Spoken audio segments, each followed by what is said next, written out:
This is good morning. This is House State Government Committee, our ninth meeting. Madam Secretary, please call the roll. Representative Decker, Present.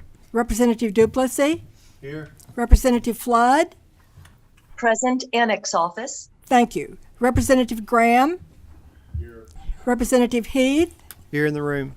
Representative Heverin, Present in the room. Representative Johnson, They're in the room. Representative Maddox, Present. Representative Mentor, Here. Representative Nemus, Representative Smith, Representative Stevenson, Representative Tate, Present in the room. Representative Tipton, Present in the room. Representative Upchurch, Present in the room. Representative Wheatley, Here. Representative Bowling, Here in the room. Representative Bratcher, Here in the room. Representative Miller. Here in the room. So we are duly constituted to meet.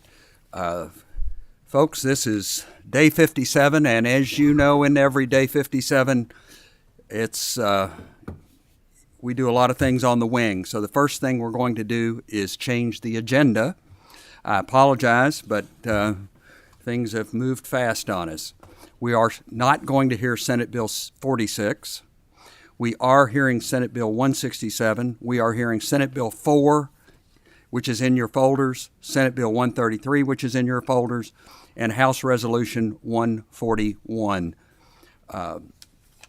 And at this time, I'd like to start with House Resolution 144. Representative Rowland, could you come to the table? 141, I'm sorry. And for those of you all that are about to say, well, this isn't fair, you're right. So, thank you.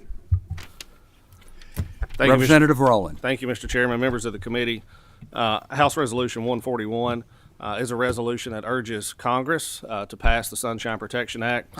Earlier this month, the U.S. Senate passed the Sunshine Protection Act, which would allow states to do away with the practice of changing clocks and to stay on permanent daylight savings time. Motion on the resolution. We have a motion and a second. Are there any questions? Seeing none, Madam Secretary, please call the roll. Representative Bowling, Representative Bratcher, Yes. Representative Decker, Yes. Representative Duplessis, Yes. Representative Flood, Brief explanation. Representative Rowland, it's you. And this issue, I'm with you on. It's a yes, otherwise the lateness would be a no, but yes on this one. Thank you, Chairman. Representative Graham, Same thing that my colleague from Lexington just stated. I'm for it, and because it is you, I'm for it, but I wish we'd had it earlier. Thank you. He's yes. Representative Heath, Yes. Representative Heverin, Yes. Representative Johnson, Yes. Representative Maddox, Yes. Representative Mentor, Yes, but as my colleague said, I wish we'd had it earlier, but we want this. Thank you. Representative Nemus, Yes. Representative Smith, Representative Stevenson, Representative Tate, Yes. Representative Tipton, May I briefly explain my yes vote, Mr. You may. Chairman? And really, Representative Rowland, thank you for bringing this, but more importantly, for those that may be in the audience or watching and don't know, Representative Rowland is retiring from the General Assembly, and I just want to thank you for your service to the Commonwealth, to your constituents. Yes. Yes. Representative Upchurch, May I explain my vote? You may. Thank you, Mr. Chairman. Representative Rowland, I'm kind of like some of my colleagues on the other side of the fence. I wish we'd gotten to this earlier, but had it been in effect, we would at least got to it an hour earlier. So thank you. He's a yes. Representative Wheatley, Yes. I couldn't hear. Representative Wheatley. Wheatley, is that a? Yes. Thank you. Representative Miller, Simply because Representative Heath's voted yes, which means it will not then confuse the cows. I'm a yes. So. Thank you, Mr. Chairman and members of the committee. And I want to give a shout out to Representative Reed, who's been a huge advocate for this issue. if Congress does pass the Sunshine Protection Act, it will come back to you all next year. So hopefully we'll see you all taking action on this issue in the 2023 session. Well, Representative Duplessis and I will not be here to do it, but we wish them well in that endeavor. Now, the one item that was on the agenda that we are going to hear is Senate Bill 167. Senator Wheeler, and we do have a sub on this. Motion on the sub? We have a motion and a second on the sub. All in favor of accepting the sub signify by saying aye. Opposed, like sign. The sub is before us. Welcome, gentlemen. Introduce yourselves and your guest, please. Thank you, Mr. Chairman. With me, I have your colleague, Representative Patrick Flannery, as well as Perry County Judge Scott Alexander. Welcome. Begin. Thank you, Mr. Chairman. Senate Bill 167, as I think actually was improved by the committee substitute that you all here adopted today, is a bill that essentially brings political accountability to one of the wealthiest group of governmental entities in the Commonwealth of Kentucky, Kentucky's library boards. Collectively, they are sitting on over $292 million of taxpayer dollars as of 2020. Some counties, including two in my district, Lawrence County, a small county of 16,000, has over $6 million in the bank. And there has been some issues with how this money is spent because there's no political accountability to these boards. Under the current system, the board itself recommends two replacement members to the Department of Library and Archives, who then reviews those members, sends them back to the county judge, and he is compelled to pick from one of the two members. In my district, there are two districts that have created some problems. Particularly, one of them is in Lawrence County. Judge Phil Carter testified on this bill in the Senate. In a county of 16,000, has $6 million in the bank. They tore down 2/3 of a building less than 15 years old to put on a $3.5 million addition, and which I think includes a $40,000 fireplace, I was told. And, they have essentially engaged in partisan politics in the sense that when the judge was elected, they sent over his opponent and one of the defeated magisterial candidates over, and he was forced to pick from one of them. When he tried to refuse, they threatened to sue him. So, this has become an increasing problem in the sense that when you have a breakdown in relationship between the county fiscal court and the library board, there's no ability for the responsible political parties to essentially rein them in, and when you have these excess expenditures. In Pike County, which has a Democratic judge, my predecessor Ray Jones, they have multiple locations, including two in downtown Pikeville. One of the locations is shared by the U Pike School of Nursing. He asked them to move into their larger facility so that they could expand their nursing program to meet a need within the Commonwealth of Kentucky, and was flatly rejected by the library board. They said that they basically did not have to, and they were not going to cooperate with that. Motion on the bill. We have a motion on a bill and do we have a second? And a second. I would like to ask Senator Wheeler, for those that may not have been able to read the sub, the big change was on the appointment process. Could you talk about that a little bit for those in the on TV? Absolutely, Mr. Chairman. Under the original bill, and let me also state, I think it's very important that this bill preserves the status quo in the sense that a fiscal court has to affirmatively adopt a resolution to bring about the new system. So if you have a library board that is functioning well, the fiscal court can do nothing, and it can continue functioning just like it has. So there has to be an action by the local government. It's essentially a local option to adopt the new system. Once you adopt the new system under this committee substitute, basically it gives the library board two bites at the apple in the sense that they can submit two names at first, and if the judge rejects both of those names, they get a second chance to submit two more names. Only in the third instance, when they're not able to agree, can the judge choose his own member. So essentially, I think that the committee substitute actually encourages cooperation between the board and the fiscal court, and in that sense, I think it's an improvement since it encourages continuing dialogue.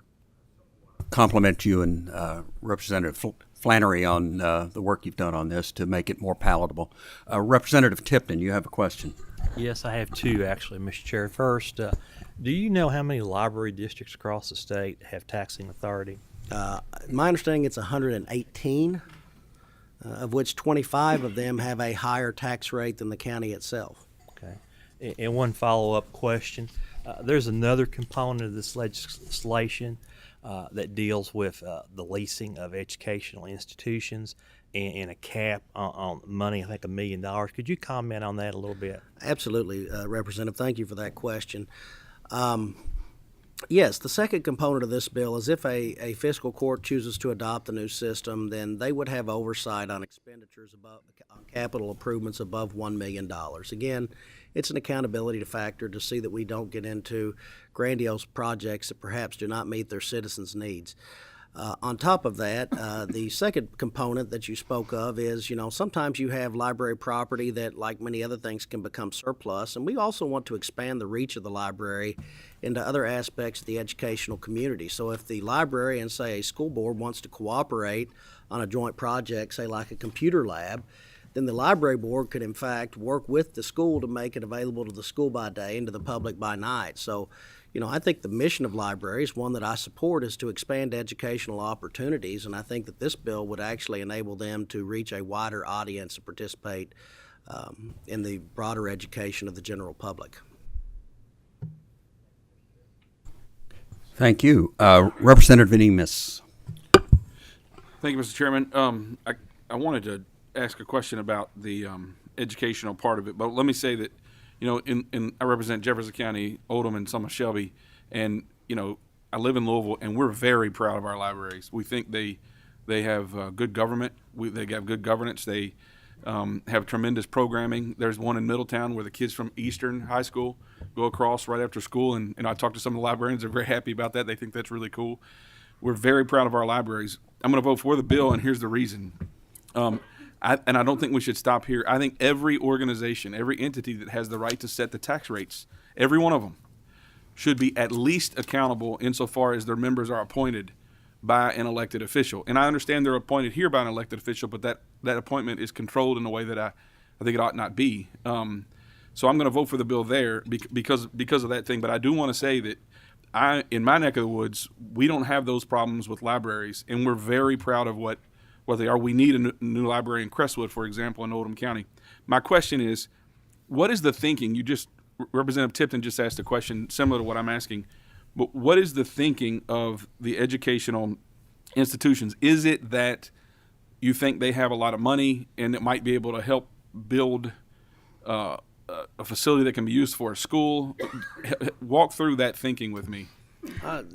Thank you for that question, Representative Nemus. And I do think it's good governance and marshaling of resources. There are several counties in my district that have trouble, financing certain projects that schools need. And I think in those circumstances that a library board could, in fact, work with the community to do that. And there are protections in this bill in the sense that the library board, even under the new system, would have to affirmatively vote to participate in a project. So it would have to be beneficial both to the library board and to the general community. So yes, I think that there are joint projects within particularly rural communities where these folks, in many cases, have substantial reserves that would enable them to work with other local educational institutions in the fiscal court to bring educational access to a wider group of people.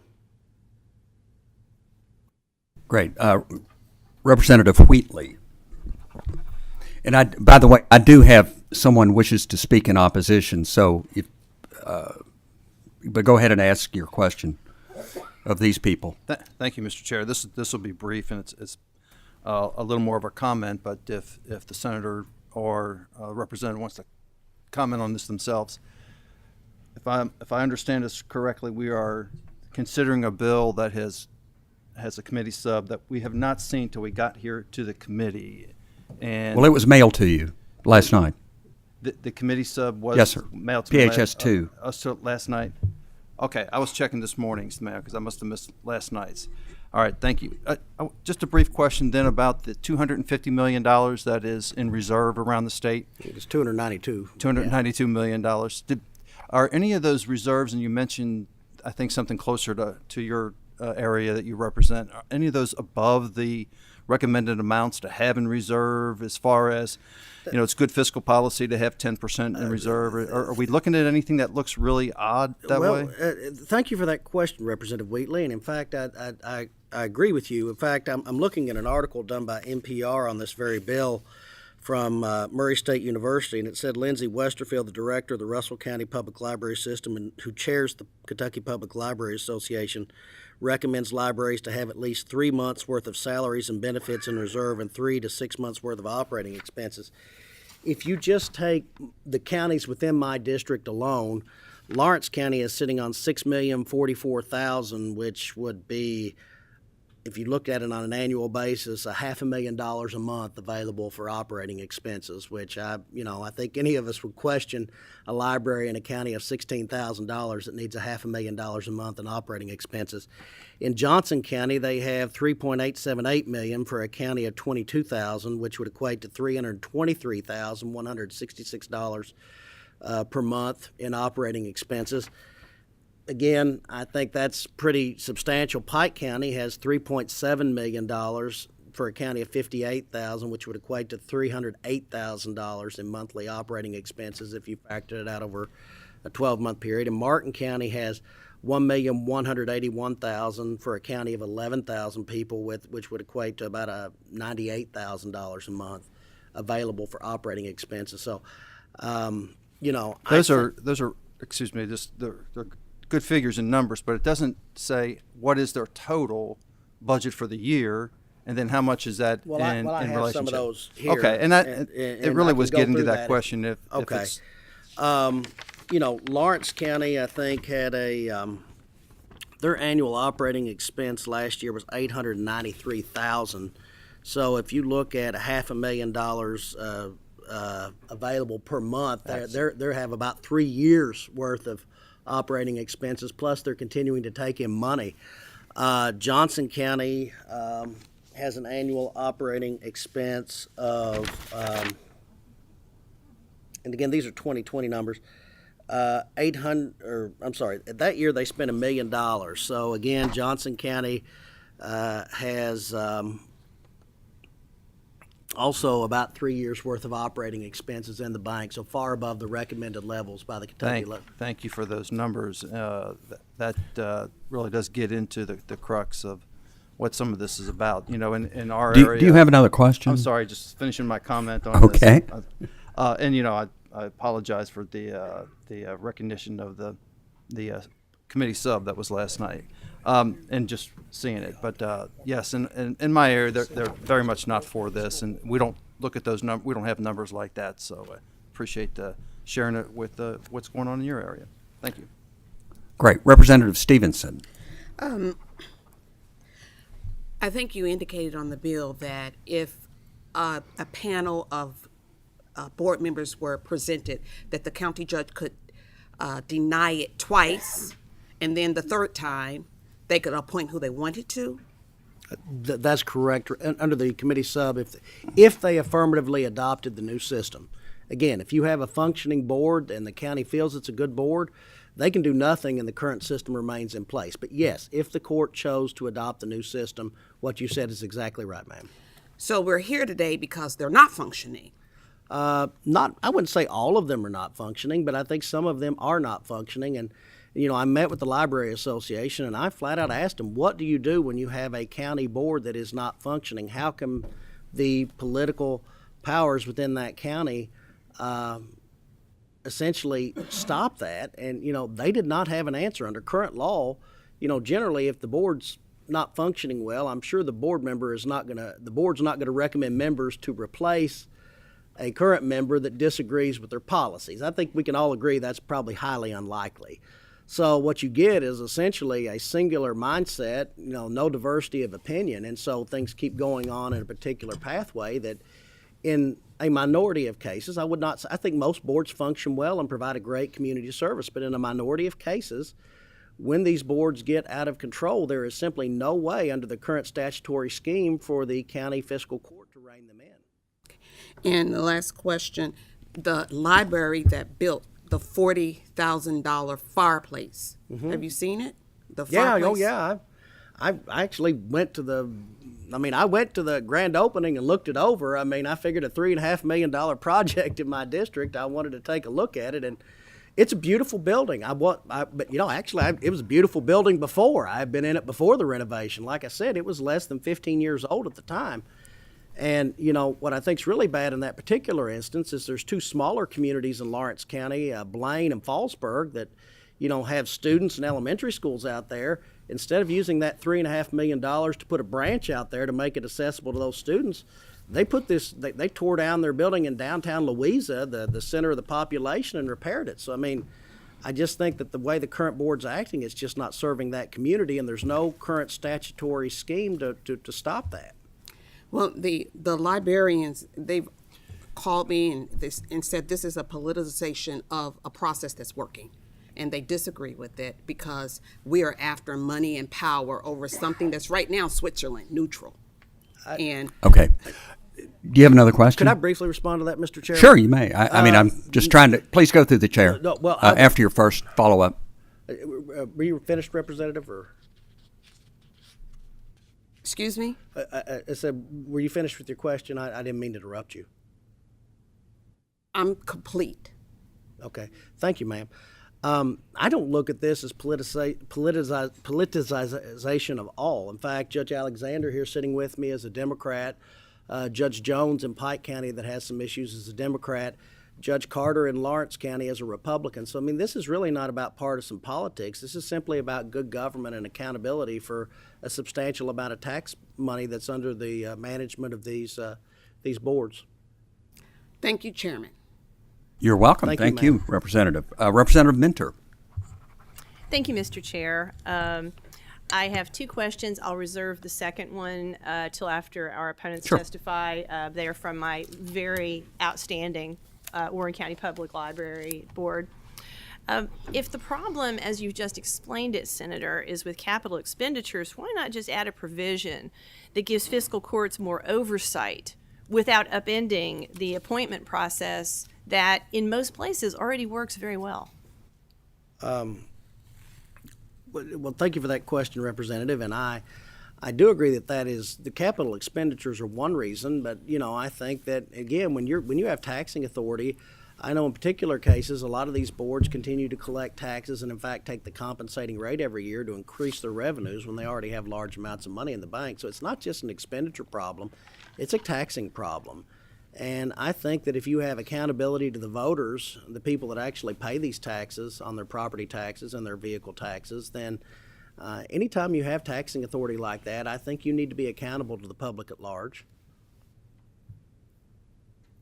Well, let me redirect the question. And again, I want to hear from the folks who are my constituents. But if the problem is in a few places, I mean, there are lots of things that people in my district and my county complain about. This is not on the list. Sure. I mean, not at all. And why are we taking a sledgehammer to a process that seems to be working well in most parts of the state in order to solve something that is local in nature? And we're taking a sledgehammer approach, and I'm very concerned about that because our library boards do need some autonomy to deal with facilities issues as they see fit. Well, Representative, I guess I would disagree with the characterization as a sledgehammer approach because, as I said, under this bill, the current system is the de facto system. The court actually has to take an affirmative action in order to implement the new system. But obviously our Constitution bans special legislation, so, unfortunately, all these library boards operate under a state statute. So we can't just make a statute for Lawrence County. We can't make just a statute for Perry County. We can't make a statute for Pike County. So to some degree, we're constrained.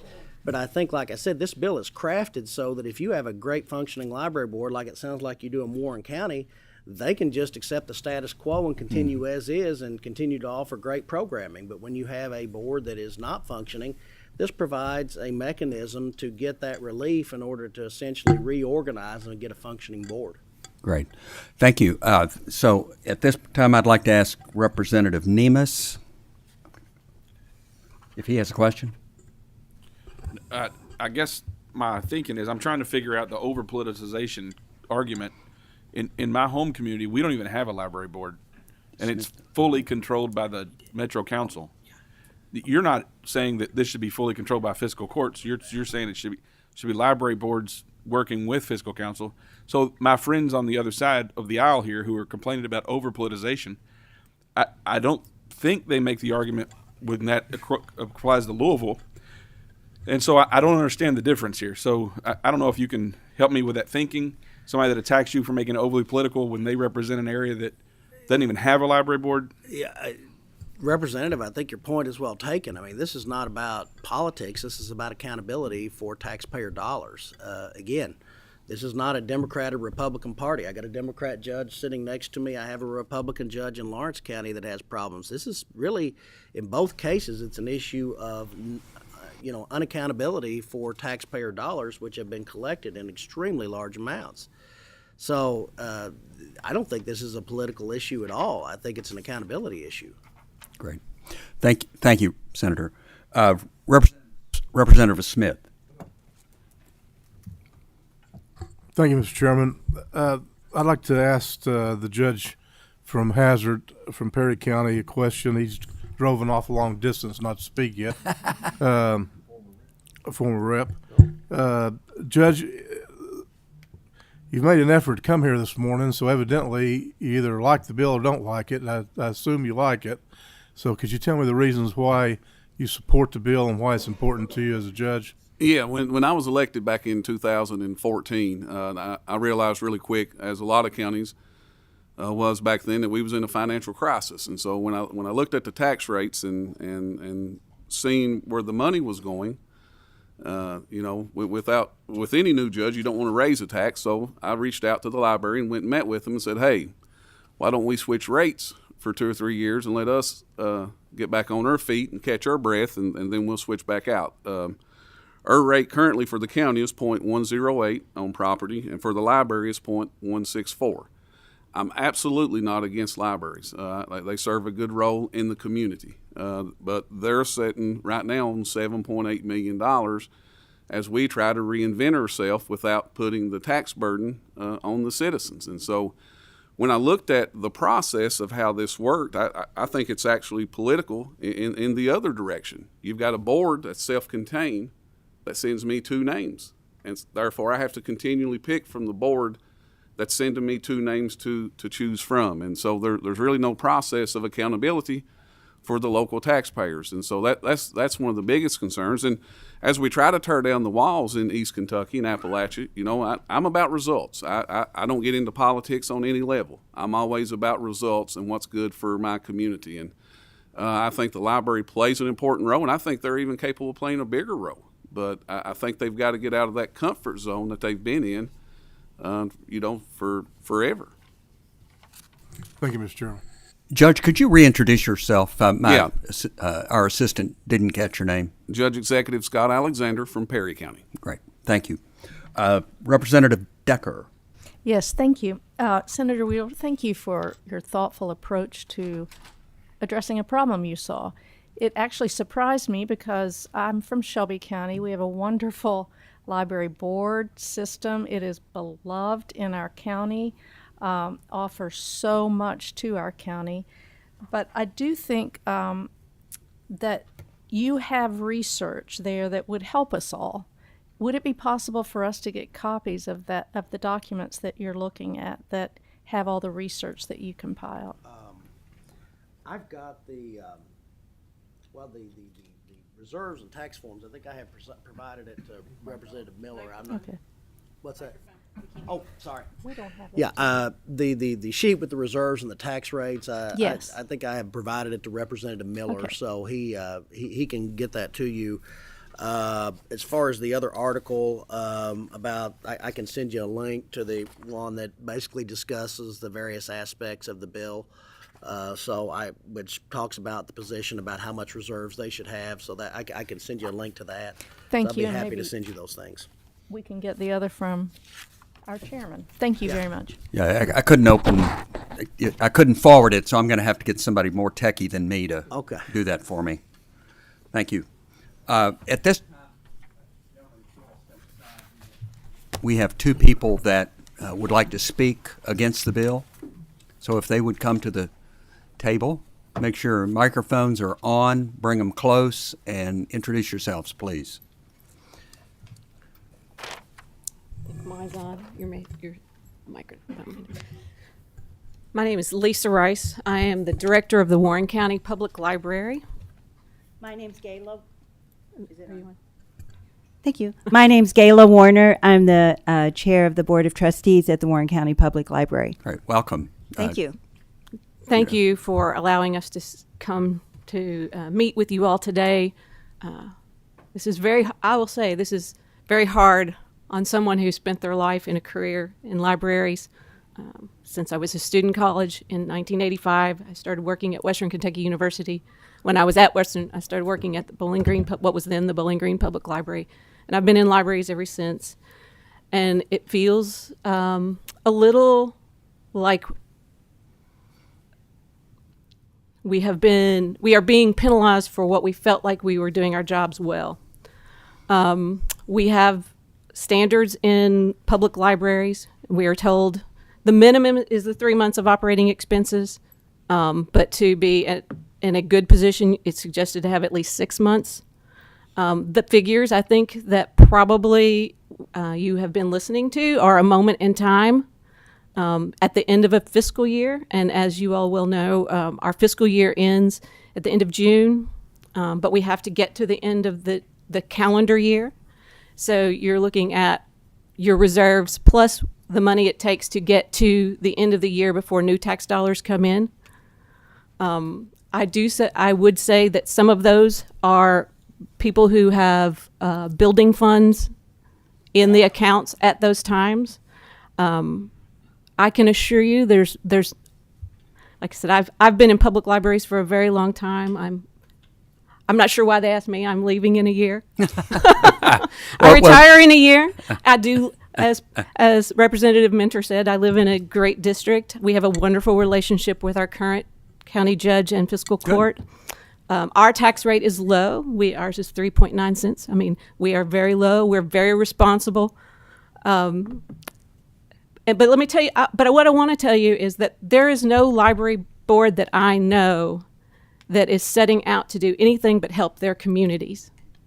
And I'm not familiar with the situation in Lawrence County, but what I can say is that 15 years ago, what libraries looked like when that original building was built looked very different.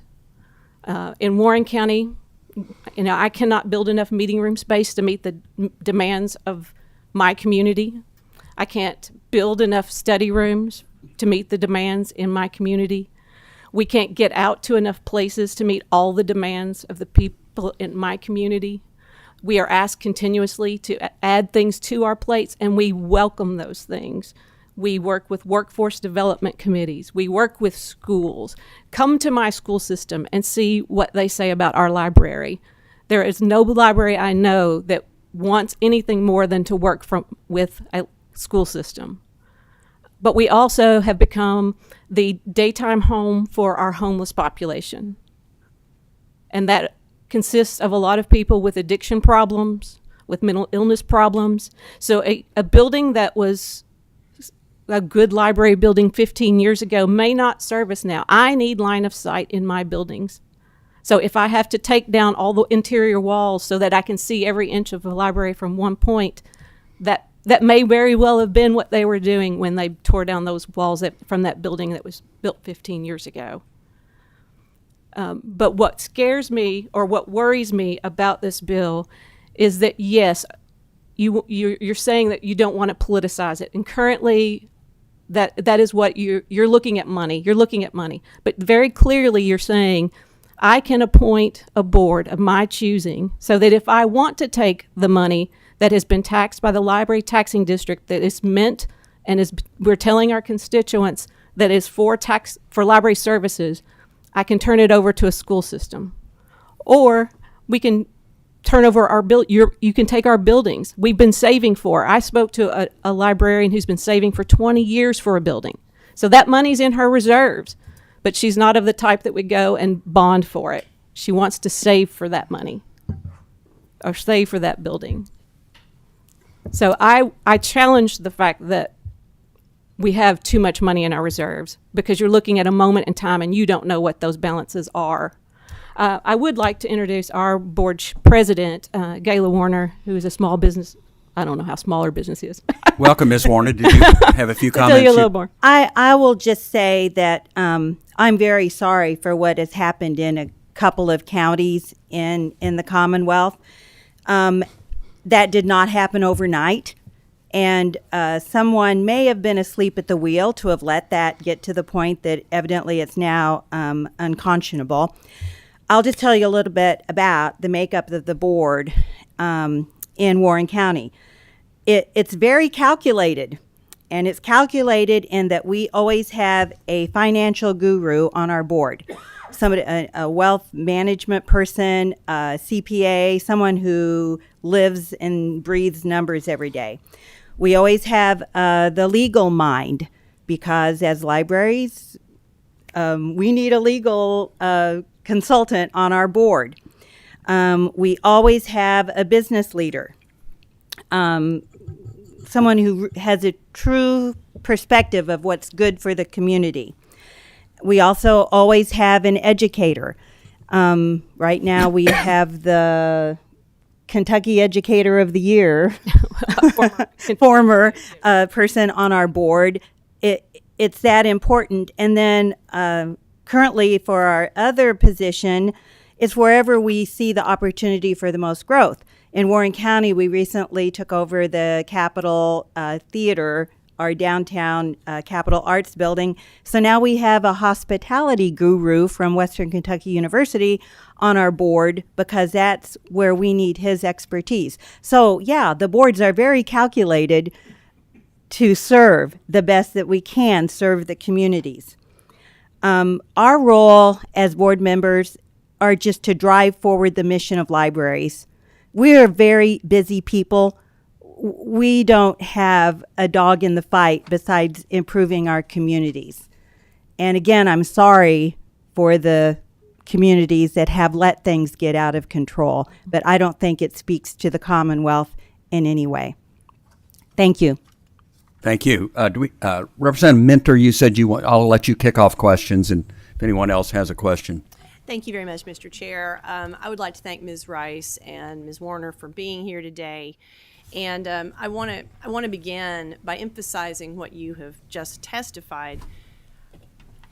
I can remember when it was a struggle to get that tax revenue. In the time I've lived, I mean, you know, Gayla's nodding, it was a huge political battle to raise just a tiny amount of tax rate to pay for what is, for my money, the best public library system in the state. And during this COVID-19 pandemic, you have delivered over and over again. Libraries, as you have pointed out, do so many things beyond providing books. You are the internet provider. You are an internet provider for children. I mean, people sitting in the parking lot during COVID who did not have access because we don't have broadband in every part of my county yet. And that's hopefully changing really soon. But, you know, that's where you put a lot of that money. The outreach programming you do is second to none. They are also master fundraisers. You all do an outstanding job of raising money. The Book Fest was just this past weekend. But those are things that would not have been possible without the autonomy that currently exists for your very well-balanced board, as you just testified, Ms. Warner, to do transformative things. Again, I am sorry that other places are having difficulty, and I hope that leadership in those counties can work it out. But what you've testified to, Ms. Rice, is the concern that I've been hearing about. This has been one of the top 5 bills I've heard from constituents about. It was like, please don't mess up a good thing. We have, most of our counties have library systems that are functioning very well. And to think of the reserves that you have built up as somehow misusing the taxpayer dollars, if the pandemic has taught us nothing, it has taught us that so many things can happen unexpectedly. We just had a tornado, for crying out loud. The tornado came within 4 blocks of the main branch of the public library.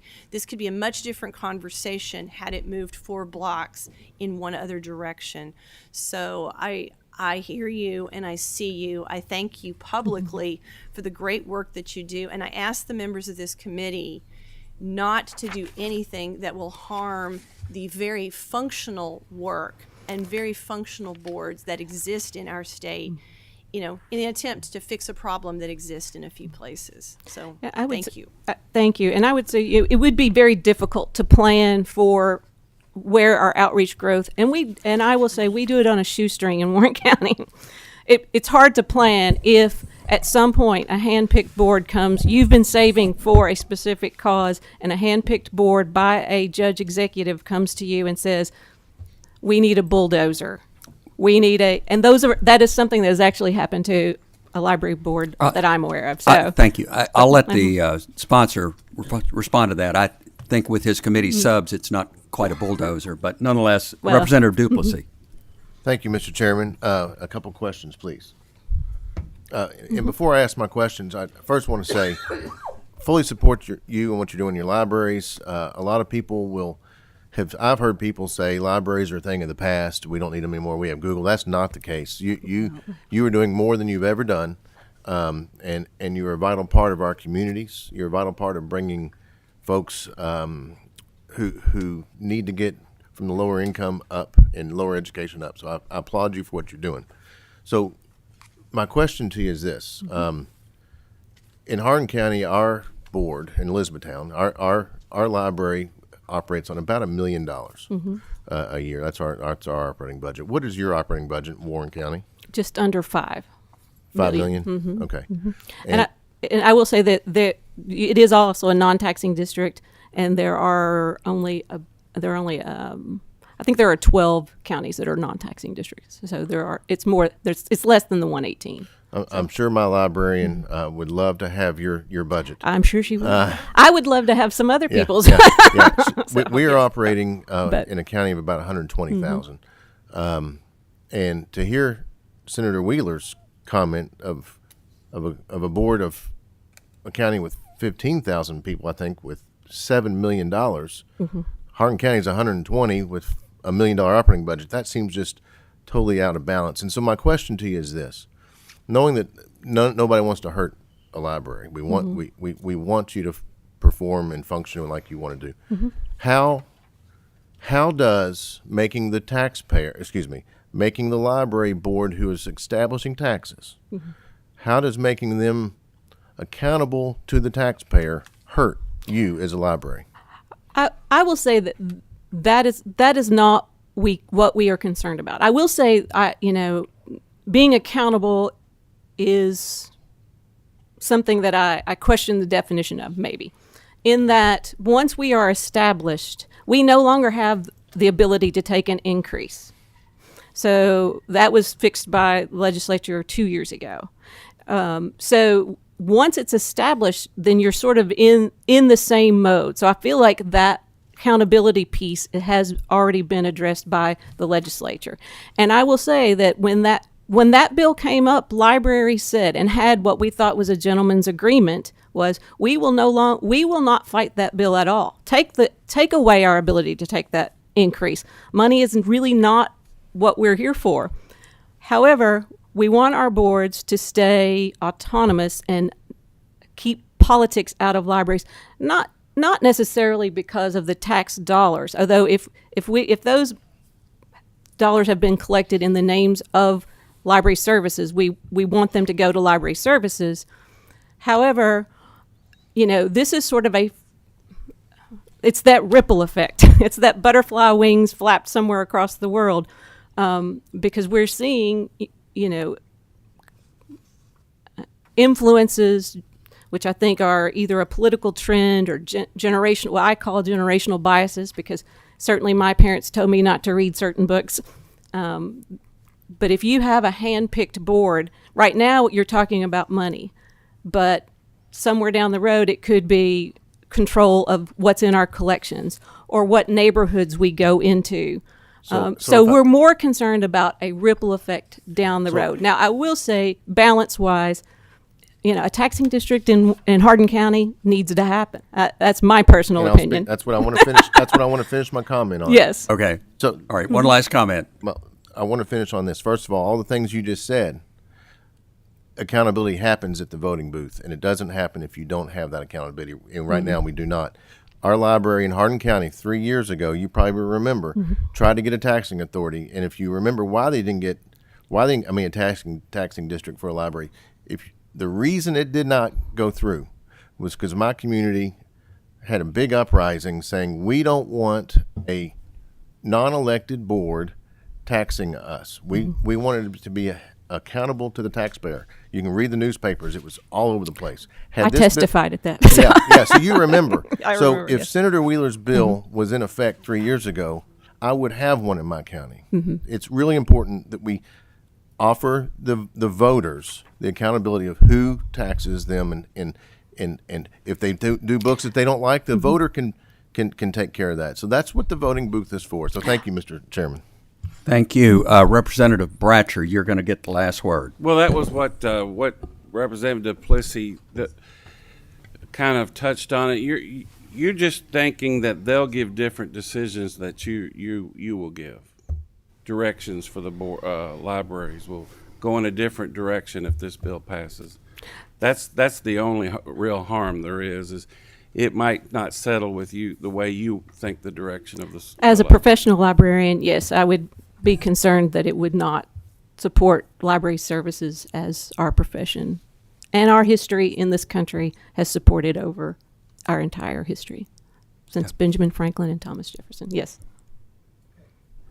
Thank you very much, ladies. Speaker, Thank you. Or the speaker, Senator Wheeler, if you'd come back to the table if you want any final comments, but we have a motion on the bill and a second on the bill as amended by the committee sub. I just want to clarify. I am in no way an enemy of libraries. In fact, some of my fondest memories are going to the Carnegie Library in downtown Lexington when I was a kid. And, I think they perform a very important function in our community. But, at the end of the day, we're all, especially when you have taxing authority, I think everybody should be accountable. I mean, we have taxing authority. We have the ability to be recalled. I think that, this bill lets libraries continue to function well that are already functioning well. But in those cases, right now, we have no relief valve, no relief mechanism when a library board does not function well. And to allow them to continue to collect taxes and not function well is just irresponsible. So that's why this bill is brought, to simply provide a relief valve so that the accountability can be brought to those boards. As I would agree with Representative Minter that most of these function well, but I've not heard an answer from her about what do you do about the ones that don't. Okay. Thank you, Senator. Madam Secretary, please call the roll. Representative Bowling? Yes. Representative Bratcher? Yes. Representative Decker? Yes. Representative Duplessis? Yes. Representative Flood? No. Thank you. Representative Graham? He's left. Representative Heath? Yes. Representative Heverin? Yes, and quickly explain my vote. You may. Thank you, Mr. Chairman. I greatly appreciate my libraries in Grayson County and Hardin County, and I echo several of the comments that Representative Duplessis said. Today I'm a yes in committee, but I reserve my right to change my vote on the floor. Thank you. Representative Johnson? Yes. Representative Maddox? Yes. Representative Mentor? Briefly explain my no vote. You may. I want to thank Director Rice and Board Chair Warner for coming and giving this compelling testimony and showing the amazing things we're doing in Warren County. But that's not unique. There are plenty of other library boards throughout this state. Senator Wheeler referenced my former student, Lindsay Westerfield, who's doing transformative things in Russell Springs. I would never presume to speak for her, but she can do that because she has a strong library board. They've been able to build up money that have allowed her to create some really amazing facilities. I keep up with her fairly closely. And there are ways to solve local problems that do not involve changing policy in 120 counties, because this does, as Executive Director Rice pointed out, speak to a camel's nose under the door issue. Again, dysfunctional government can be dealt with at the ballot box. That's what we should do at the ballot box. We do not need the Kentucky General Assembly getting involved in the operations, and this is speaking ultimately to operations. If we're allowing for boards to be controlled so heavily by the political process, then we are, in fact, sticking the Kentucky General Assembly's nose into a place where it is not currently needed. So today it's a no. Thank you. That's a no. No. Representative Nemes? Yes. Representative Smith? No. What was that? No. Representative Stevenson? No. Representative Tate? Yes. Representative Tipton? May I briefly explain my vote, Mr. Chair? You may. Briefly. I've got very good relationships with my libraries in Anderson, Spencer, Bullitt County, which I no longer represent. I appreciate the work they do. However, there has to be a system of accountability. And I think Representative Mentor, I think she made the point for my yes vote. The local citizens at the ballot box can make the ultimate decision. And in the current situation, they are not afforded that possibility. So I vote yes. Thank you. Yes. Representative Upchurch? No. No. Representative Wheatley? Briefly explain no vote. I really look forward to digging into those numbers. I think what's going on locally there's an issue, and then we can kind of maybe get into the numbers and explain why that's happening. The 4% compensating rate should never have resulted in the kinds of surpluses that you're talking about there. So they're, the way that our presenters from Warren County presented it perhaps is the answer, and just like to find out for sure. So for now, I'm a no. No. Representative Miller? Yes. Measure passes with favorable expression. Same too shall pass on the floor. Thank you, Senator, and thank you all those that spoke. Thank you, Chairman. Thank you. Next matter before us is going to be Senate Bill 133. Senate Bill 133 has a sub on it. We have a motion and a second on the sub. All in favor of accepting the sub, please signify by saying aye. Aye. Opposed, like sign. The sub is before us. Welcome, gentlemen. Thanks, sir. I'm Steve Meredith, State Senator for the 5th District. I'm Representative Randy Bridges, State Representative from the 3rd District. Very good. This is Senate Bill 133, and originally this bill dealt with reorganization of the Cabinet for Health and Family Services, but the language of that bill was taken and put in another reorg bill, Senate Bill 158, which Senator Mike Nemes presented and was subsequently passed. Representative Bridges approached me about the possibility of using Senate Bill 133 to advance his measure, which is deals with the clearinghouse for mapping for our entire state. And it caught my attention because it gives an opportunity to really bring some efficiencies to the process in state government. It's surprising how many people rely upon mapping various agencies throughout our state, but it's a very disjointed process, very inefficient process, and I think this bill is an opportunity to bring that all under one umbrella and again create the efficiencies that we all take a look at. Again, this is his bill, so I'll defer to him to give explanation to it if I could, sir. Okay. Do you want to go ahead and adopt the committee sub first, or can I speak? We did. Okay. Okay. This language and everything come out of a special task force for PVAs back a couple of years ago, and due to COVID, we've pushed it back, but we taken a deep dive in what's going on in the mapping systems. We found out that each PVA Motion on the bill. We have a motion and a second on the bill. Do we have any questions? Representative Wheatley. Thank you, Mr. Chair. And I apologize, you didn't know about this yesterday. I apologize. This is the bill I really was referred to before. Can we hear further explanation what the bill is about? Because is it a previous House bill? This current substitute language for 133? Was this part of a previous House bill out of the the task force that you're talking about, Representative Bridges? Well, what happened was there's funding for the COT to bring all state mapping under one roof, and we really couldn't run the bill until we had the funding. It was sort of a cart before the horse, or the chicken and the egg, and we got this late notice that the funding was available. And basically what we're doing, we're adding the director of the PVA offices out of revenue, and one PVA nomination appointed by the governor out of 3 to the board, and we've worked with the League of Cities and CAECO. They've got 2 members on the board. We're reducing them down to 1 each, and they're agreeable. So it's basically just making efficiencies to keep from redundancy, and it also restricts the mapping agencies from using trademark information. All the mapping companies can do untrademarked information, so this mapping information will become the property of the state at this point, rather than an outside agency being able to have us pay for their mapping and then they go out and sell it to other entities. So it's a protective measure also, but it's basically just to reduce redundancy and cost-saving measures.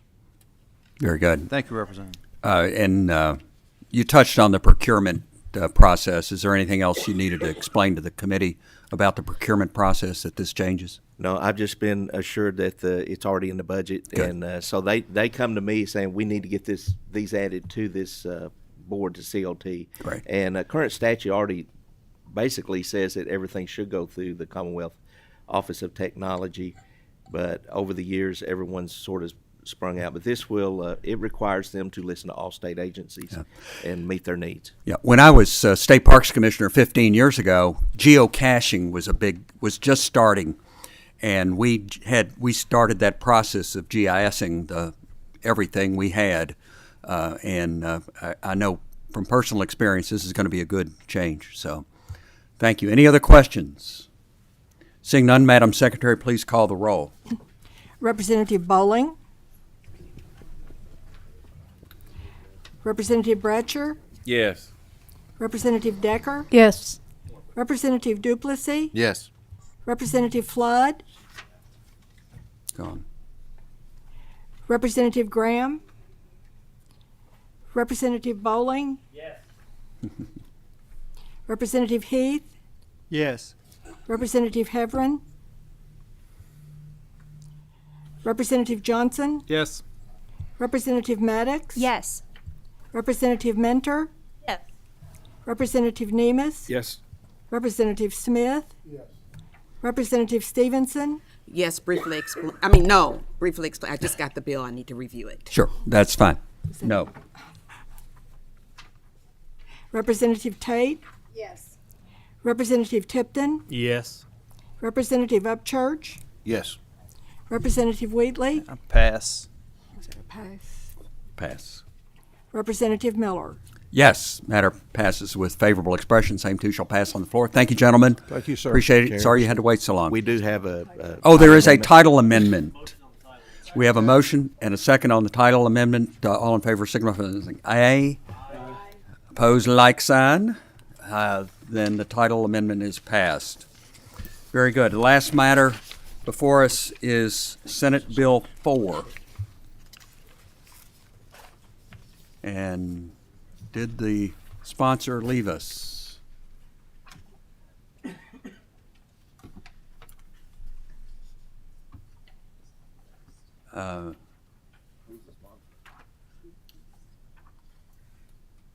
Senator West. We're going to have to track down, everybody stand at ease. We have to track down Senator West. It's in the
Welcome, Senator.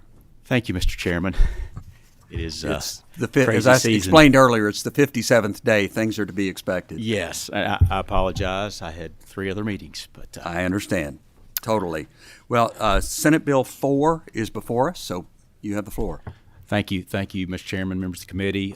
Senate Bill 4 is simply an effort to organize how we conduct business in the interim as it pertains to regulations and executive orders. During the COVID period, there was a lot of executive orders flying around, and after the fact, we found out that there was little done to track those and organize those and do that. So this bill keeps those separate. It sets up a system where those are organized. The governor has to, for an executive order to be official, has to go to the Secretary of State and be filed before it's effective. And then those orders, they have to fit certain categories, and it's just simply a way for us to track the orders. It allows more public comment, the ability of the public to comment on the executive orders. And so it's motion on the bill. Yeah. We have a motion and a second on the bill.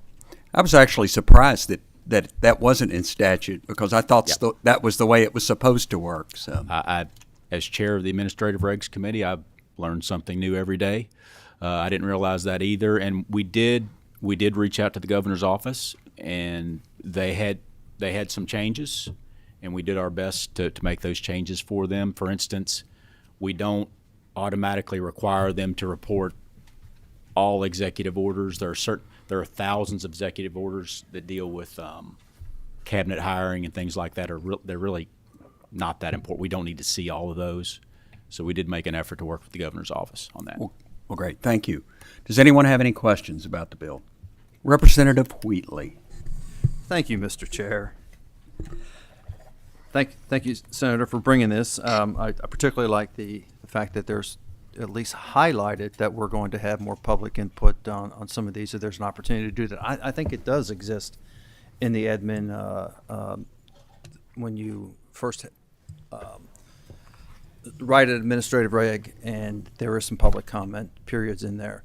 That's true. My question is, and I'm sure this has been vetted, LRC versus Brown does not permit the General Assembly to take action during the interim period. So parts of the bill, parts of it deals with the LRC committee that can render the executive order, I think, null and void. It might have been that language. And then if it's not acted upon in the next General Assembly, then it becomes no longer an effective admin reg or executive order. Is anything you can say about that as far as what the interpretations have been, or what any of the attorneys have said? Yes, I can speak to that. Thanks. So currently, an easy comparison would be comparing an executive order to administrative reg.